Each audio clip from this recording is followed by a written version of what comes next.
As climate change continues to accelerate, many have wondered if a moment of togetherness, a solution that works for everyone, would ever arrive.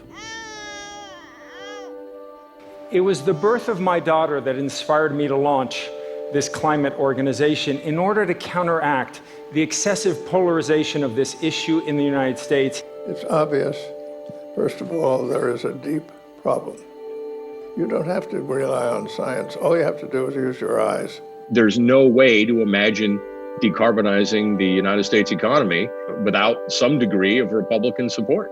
We have got to work together and put the very extreme issues of our country aside to come together to solve the most important problems of our time. The Carbon Dividends Plan has unprecedented bipartisan support, and much of that is due to the determination and vision of one man.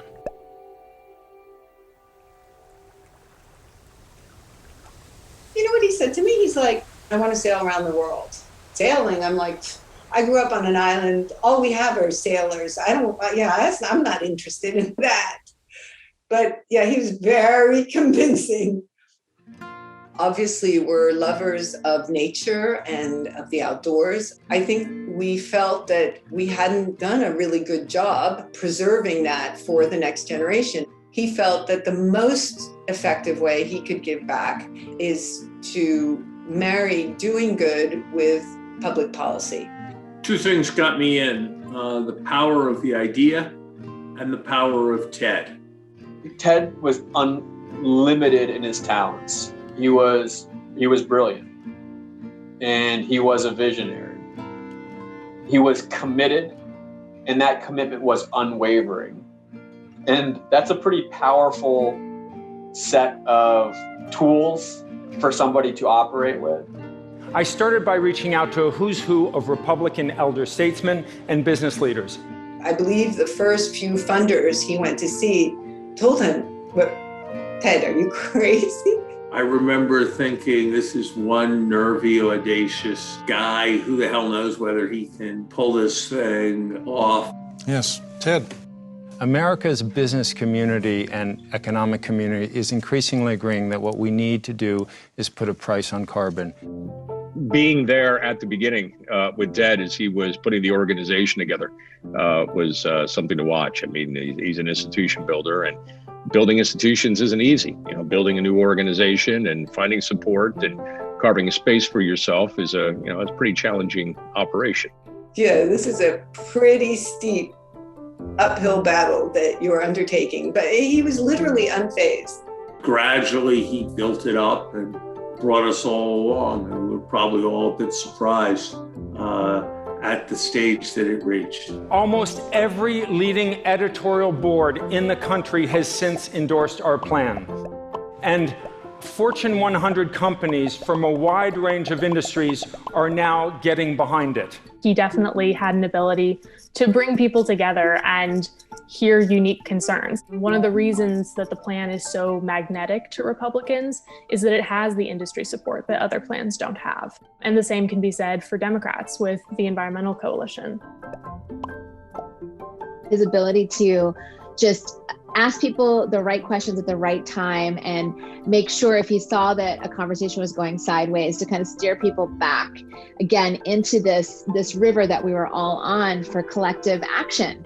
And he's a master at it. I've never seen anyone run a meeting of such diverse opposing views like Ted did. This is the kind of breakthrough beyond left and right policy that really could win the day. That was the hallmark of Ted, something for everyone, in order to get everyone to be for something.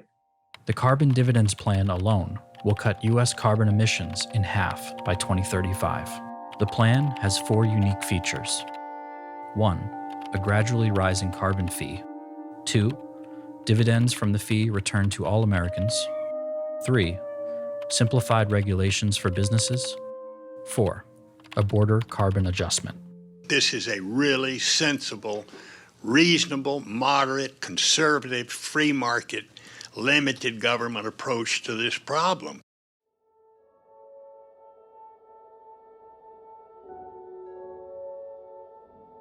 Ted had the virtue of always looking at what was right rather than what was wrong, what was possible rather than what was impossible, what could be rather than what was. If you told him that a company would not join or an environmental group would not support this, his response would be, well, we just need to ask them in a different way. Ted's motto was, no is a request for additional information. And I think it certainly paid off. He built a tremendous organization in the Climate Leadership Council around that. Ted could have been or done anything. Whatever he was putting his mind to, he was going to accomplish. We're lucky that it was climate. I can't help but feel like he got a lot of the pieces together just in time, because now what he created can live on in his absence. What made this process easier was knowing how Ted would want us to honor him, which is to get back to work and advance the mission of the organization. I'm just sorry that Ted won't be here to see it, but I think he knew in his heart of heart that he was going to get to the finish line. Hi. It's really up to me and everybody in the family to keep his memory so that she has that to hold on to. The more we protect our climate, the more our citizens benefit, including my daughter. Thank you.